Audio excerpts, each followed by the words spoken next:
평안입니다. 사랑하는 믿음의 청년 여러분, 믿음의 성도 여러분, 오늘 우리는 수련회를 떠납니다. 함께 예배하고 교제하는 이 시간이 참 우리에게 소중하죠. 여기에 모인 청년 중에 함께 떠나는 친구들도 있고 함께 하지 못하는 청년들도 있지만, 그래도 대부분의 청년들이, 많은 수의 청년들이 참석하기에 의미가 참 있는 것 같습니다. 스텝까지 포함해서 한 140에서 150명 가량 왔다 갔다 하더라고요. 그만큼 설렘이 더 크다고 생각합니다. 최근 목회데이터 연구소의 조사를 찾아보니까 중고생들의 신앙 형성에 가장 큰 영향을 끼쳤던 것이 무엇인가라는 질문에 수련회라고 해요.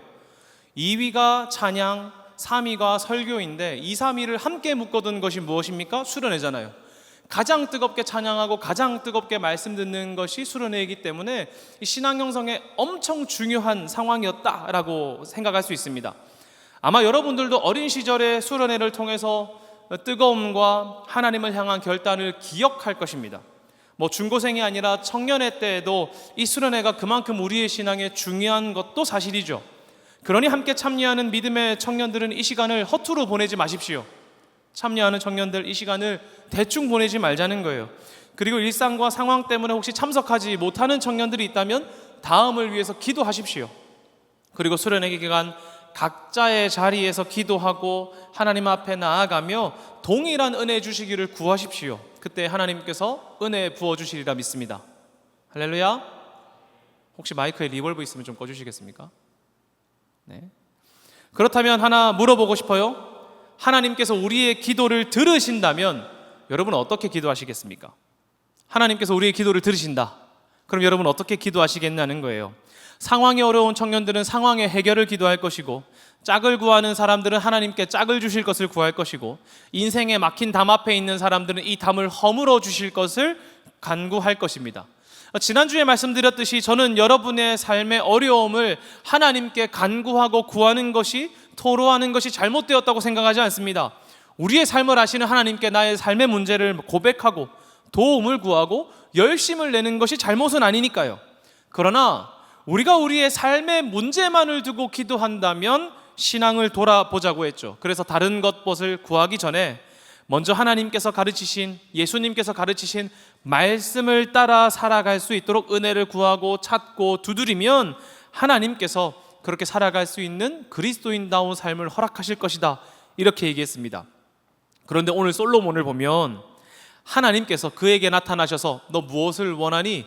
무엇이 필요하니? 라고 질문하셨을 때 솔로몬이 냉큼 자신의 필요를 요청하는 것 같아요. 그렇지 않습니까? 제가 만약에 여러분들에게 여러분 하나님 앞에 간구하실 때에 하나님 백성다운 삶을 구하십시오 이렇게 말했는데, 하나님께서 저에게 나타나셔서 상환아 뭐가 필요하니? 이랬는데 제가 필요한 것, 제가 원하는 것 냉큼 구하면 여러분 어떻겠습니까? 좀 섭섭하죠. 아니 목사님, 우리한테는 백성다운 삶을 구하라고 해놓고는 목사님은 필요한 거 바로 말씀하십니까? 이런 얘기 할 수도 있을 것 같습니다. 그런 점에서 저는 오늘 본문의 솔로몬이 살짝은 당황스러워요. 우리 본문을 통해서 자세히 한번 살펴보죠. 본문 1절을 보면 당시 솔로몬의 상황이 잘 그려져 있었습니다. 솔로몬은 바로의 딸과 결혼을 했어요. 그를 다윗성에 두고 자신의 왕궁과 하나님의 성전이 완공되기를 기다리고 있었습니다. 그래서 그리고 성전이 완공되지 않았기 때문에 백성들은 지역에 있는 우상들을 섬기던 산당에서 하나님을 향해 예배하고 있었단 말이죠. 그때 솔로몬이 하나님께 제사하기 위해 기브온으로 올라갑니다. 왜냐하면 거기는 크고 유명한 산당이 있었기 때문이에요. 솔로몬은 그곳에서 하나님께 번제물을 1,000마리나 드립니다. 그리고 그의 열심이 참 잘 드러난 그때에 하나님께서 그에게 나타나 물어보시는 거예요. 5절인데요. 같이 한번 읽어볼까요? 시작. 기브온에서 밤에 여호와께서 솔로몬의 꿈에 나타나시니라. 하나님이 이르시되 내가 내게 무엇을 줄꼬 너는 구하라. 아멘. 자, 이제 때가 됐습니다.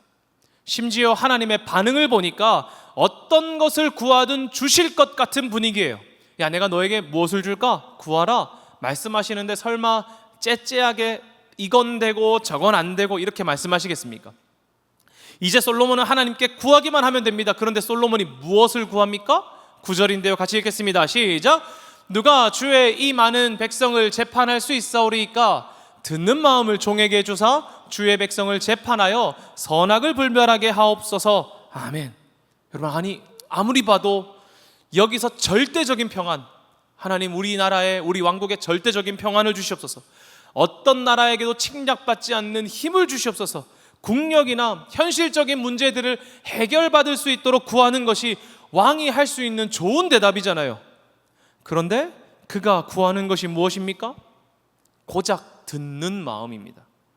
우리가 볼 때에는 솔로몬이 잘못 구한 것이 틀림없습니다. 그러지 않나요?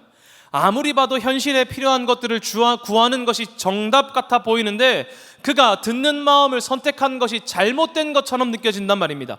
그런데 이상하게도 하나님께서 이 솔로몬의 대답을 기뻐하신단 말이죠. 게다가 금도끼, 은도끼 이야기처럼 그가 구하지 않은 것들도 함께 주신다고 말씀하시는 거예요. 10절에서 13절인데요. 같이 한번 읽어봅시다. 시작. 솔로몬이 이것을 구하매 그 말씀이 주의 마음에 든지라. 이에 하나님이 그에게 이르시되 내가 이것을 구하도다. 자기를 위하여 장수하기를 구하지 아니하며 부도 구하지 아니하며 자기 원수의 생명을 멸하기도 구하지 아니하고 오직 송사를 듣고 분별하는 지혜를 구하였으니 내가 내 말대로 하여 내게 지혜롭고 총명한 마음을 주노니 내 앞에도 너와 같은 자가 없었거니와 내 뒤에도 너와 같은 자가 일어남이 없으리라.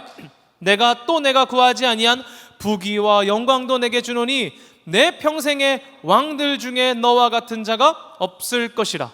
아멘. 보십시오. 솔로몬이 구한 듣는 마음, 이것이 하나님의 마음에 쏙 든 것 같습니다. 그가 자기를 위하여 장수나 부를 구하지 않고 원수를 죽여달라는 것도 구하지 않고 오직 송사를 분별하는 듣는 마음을, 지혜를 달라고 구하였기 때문에 그것뿐만 아니라 부와 영광도 주신다고 말하죠. 여러분, 솔로몬이 여러 가지 선택지 중에서 하나님의 마음에 쏙 드는 대답을 한 걸까요? 여기서 듣는 마음이 1등이었고 그 다음부터 쭈루룩 있는데 솔로몬이 진짜 잘 선택했네. 마치 우리 커플이나 부부분들이 이제 얘기할 때 여보 오늘 뭐 먹을래? 김치찌개 어때? 그건 괜찮은데 다른 것도 어때? 마라탕 어때? 계속 말하는 거. 너가 나의 마음에 쏙 드는 대답을 한번 해보렴. 그런 것처럼 나에게는 뭔가 정해진 게 있는데 그 중에 가장 최상의 것을 선택했기 때문에 하나님이 기뻐하신 것입니까? 그렇다면 우리도 하나님께서 기뻐하실 대답을 찾기 위해서 지금부터 살펴보고 어떤 것이 하나님이 기뻐하시는 대답인지 고민하고 막 그래야 되는 걸까요? 어떤 것이 도대체 하나님이 기뻐하시는 대답입니까? 나를 위해 구하지 않는 것? 솔로몬이 그랬잖아요. 장소나 부기나 원수를 멸하는 것 구하지 않고 지혜를 구하였구나. 나를 위해 구하는 것이 아니라 다른 사람들을 위해 구해야 되는구나. 아니면 고상한 가치, 나의 어떤 욕심보다 고상한 가치를 구하면 하나님이 기뻐하시는 거구나, 이렇게 생각이 드십니까? 솔로몬이 듣는 마음을 구한 이유가 있다고 저는 생각합니다. 그가 여러 가지 선택지 중에 듣는 마음이 최상의 것이야, 그런 것이 아니라 자신의 삶을 돌아보아 할 때 듣는 마음이 필요하다고 생각했단 말이죠. 우리 본문 6절에서 9절 한번 읽어봅시다. 시작. 솔로몬이 이르되 주의 종 내 아버지 다윗이 성실과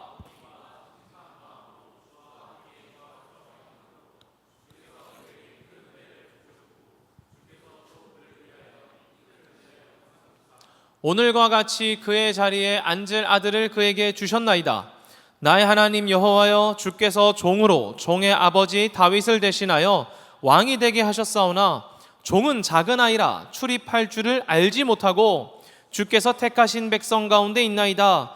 그들은 큰 백성이라 수요가 많아서 셀 수도 없고 기록할 수도 없사오니 누가 주의 이 많은 백성을 재판할 수 있사오리이까? 듣는 마음을 종에게 주사 주의 백성을 재판하여 선악을 분별하게 하옵소서. 아멘. 솔로몬이 듣는 마음을 구한 이유가 여기서 나옵니다. 솔로몬이 말하기를 자신의 아버지 다윗은 성실과 공의와 정직한 마음으로 주님 앞에 있었고 그러한 다윗에게 하나님께서 은혜를 베풀어 주셨는데 저는 작은 아이라는 거죠. 여기서 작은 아이라는 말은 내가 나이가 어리다 그런 말이 아니라 나라를 다스리는 경험이 없다는 거예요. 스스로의 미숙함을 드러내는 이야기입니다. 미숙한 내가 하나님의 종이었던 다윗을 대신해서 왕이 되었는데 백성은 많고 그러니 내게 듣는 마음을 주사 백성을 재판하여 선악을 분별하게 해달라는 거예요. 솔로몬은 자신의 아버지 다윗에 비해서 스스로가 부족하다는 것을 알고 있었습니다. 그래서 작은 아이라고 말하는 거예요. 근데 그런 작은 아이가 누구를 다스려야 돼요? 하나님의 백성들을 다스려야 된다는 거예요. 9절에서 말하듯 하나님의 백성들을 다스려야 된다는 거예요. 근데 왜 하필 재판하는 지혜입니까? 고대 근동에서는 왕이 해야 될 역할이 참 많았습니다. 제일 먼저 개인적으로는 하나님을 경외해야 했고요, 율법에 순종해야 했고요, 백성과 신하를 사랑해야 됐고요, 그들의 충고를 달게 받을 줄 알아야 했습니다. 그리고 무엇보다 이 왕은 공의를 행하는 사람이어야 됐어요. 의를 세우는 사람이어야 됐어요. 백성들과 관계에서 재판을 바르게 하고 불법을 바로잡고 선을 장려해야 되는 존재가 왕이었습니다. 이 지점에서 올바른 재판은 하나님이 세우신 왕이라는 지점에서 백성들과의 관계를 가장 바르게 세우는 방식이라는 거예요. 그리고 또 무엇이 있습니까? 솔로몬의 아버지 다윗의 때에 압살롬이 반역을 일으킬 때 사용했던 전략이 무엇인가요? 성문 앞에 가서 억울한 사람들의 얘기를 들으면서 뭐라고 해요? 그들의 편을 들어주면서 야, 내가 왕이었으면 바르게 재판했을 텐데 하면서 백성들의 마음을 훔친 것이었습니다. 공정한 재판을 하지 못하는 왕은 왕으로서의 권위와 정당성을 잃는다는 거예요. 그렇다면 솔로몬이 다윗과 같이 왕의 역할을 잘 수행하기 위해서 백성들과 바른 것을 하고 바른 재판을 하고 선을 장려하기 위해서 하나님께 듣는 마음을 구했다고 말할 수도 있죠. 그렇다면 솔로몬의 간구는 결국 자신의 역할에 충실하고자 하는 마음 아닙니까? 이 나라를 잘 다스려야겠다는 마음 말이죠. 하나님, 내가 왕이 되었으니 하나님께서 허락하신 이 나라를 잘 다스리는 사람이 되고 싶습니다. 그러니 저에게 듣는 마음을 주십시오 라고 말이죠. 생각해보면 왕의 역할을 잘 하기 위해 바로의 딸과도 결혼했을 것입니다. 왜냐하면 보통 애굽의 바로는 다른 나라의 왕에게 자신의 공주를 주지 않아요. 아내로 주지 않는다고 합니다. 그런데 솔로몬이 바로의 딸과 결혼했다는 것은 무슨 말입니까? 외교적 수완이 높았다는 것이고, 애굽이 보기에도 이 이스라엘이라는 땅이 국제적으로 정치적으로 괜찮아 보였다는 거예요. 아마 바로 역시 솔로몬과의 동맹을 통해서 아수르와 애굽 사이에 이스라엘을 세움으로 좀 완충지대를 만들고자 했을 것입니다. 실제로 열왕기상 9장 16절을 보면 애굽의 바로가 게셀 땅을 빼앗아서 이 자신의 딸인 이 바로의 딸에게 선물로 줍니다. 또 열왕기상 10장 28절 29절을 보면 솔로몬이 말들과 병거를 애굽에서 수입해 오기도 해요. 이 결혼을 통해 이스라엘을 어떻게 하는 거예요? 더욱더 안정적으로 만드는 거죠. 그럼 여러분, 이렇게 말하면 조금 마음에 어색함, 불편함이 있지 않습니까? 결국 그가 왕으로서의 역할을 잘하기 위해, 나라를 잘 다스리기 위해 하나님께 듣는 마음을 구하였고 주님이 그것을 기뻐하셨다. 여러분 어떻습니까? 맞는 것 같은데 조금의 불편함이 있어요. 그러지 않아요? 결국 내가 나의 역할을 잘 하기 위해 하나님께 듣는 마음을 구하였다. 그러면 제 마음 가운데 어떤 생각이 드냐면 참 좋은 마음인 것 같은데 도구 같은 마음이 듭니다. 제가 도구 같은 마음이 들어요. 솔로몬이 바로의 딸과 결혼한 것은 분명 외부의 어떤 힘으로 자신의 치세를 더욱더 안정하게 하려는 태도입니다. 그러면 하나님 의지하지 않는 것 아닙니까? 이스라엘의 왕이면 하나님 의지해야 되는 사람인데 누구보다 하나님의 말씀을 사랑하고 섬기고 주를 경배하며 세상 사람들 아무도 하나님 못 믿을 때 이스라엘의 왕이면 하나님 신뢰하고 의지해야 되는 사람 아니에요? 그런데 그가 자신의 안정을 위해서 바로의 딸과도 결혼하고 이방의 산당에서 하나님께 예배하기도 하고, 하나님, 내가 이 나라 잘 다스리기 위해 듣는 마음을 주십시오. 근데 하나님이 그걸 기뻐하신다고요? 다른 것을 의지하는 건데 말입니다. 여러분, 하나님 의지하는 것 아니잖아요. 그러면 하나님이 세우신 왕이 하나님보다 다른 것 의지하는 것 아닙니까? 근데 하나님 왜 기뻐하시냐고요? 이사야서를 보면요, 남유다 백성들이 하나님보다 애굽을 의지하려는 태도를 가집니다.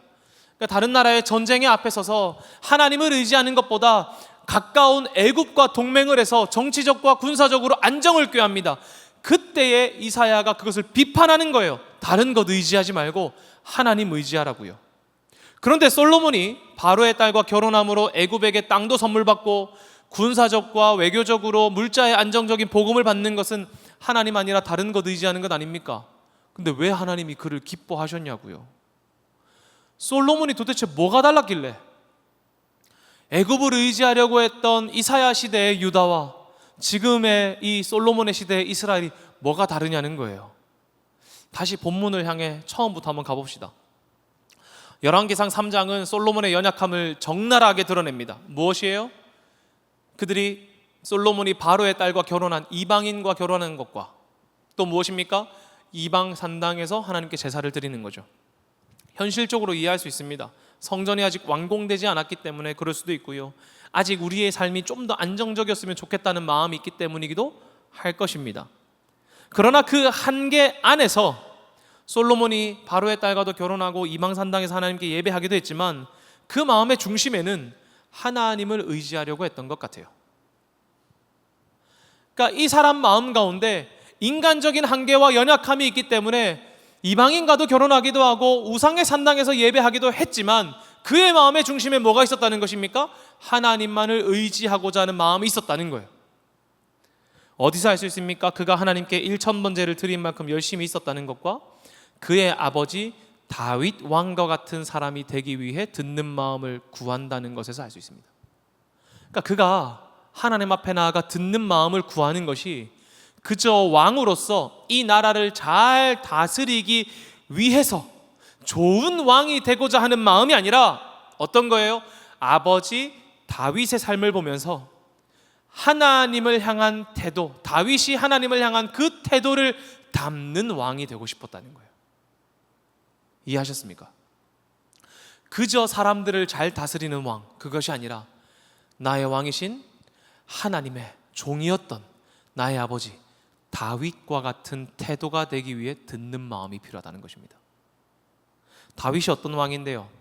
그는 왕이었으나 하나님 앞에서 언제나 종의 마음을 가진 사람이었습니다.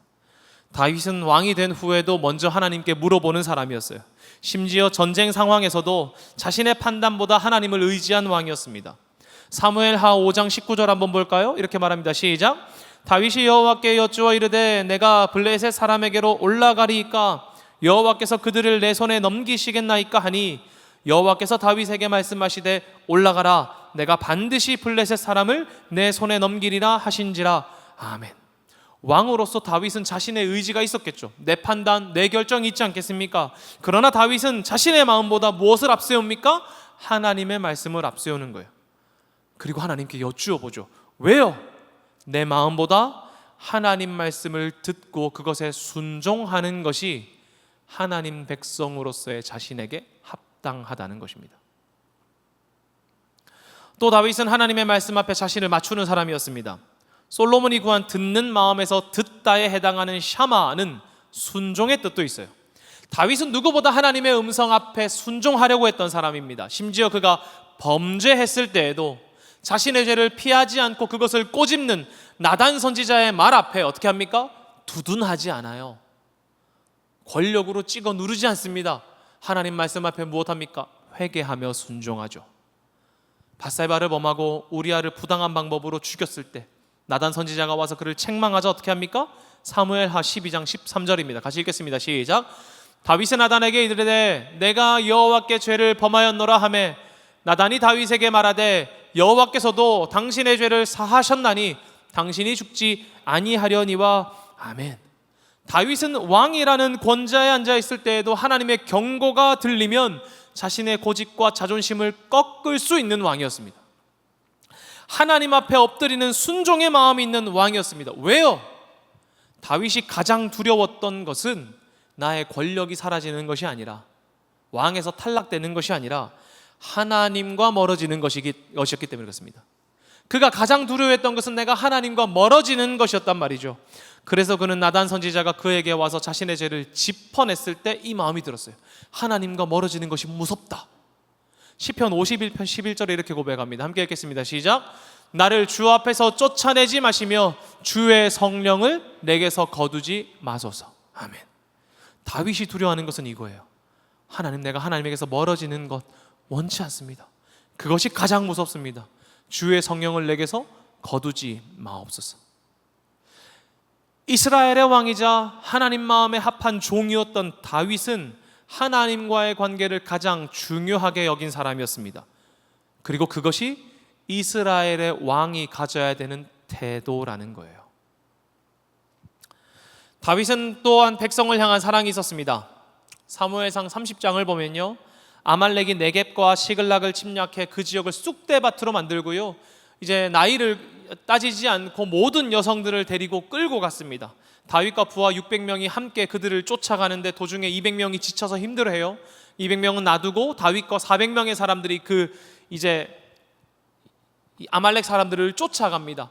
결국 그들의 본거지를 향해 가는 길에 아말렉 사람들의 종을 만나요. 그러면 어때요? 화가 나잖아요.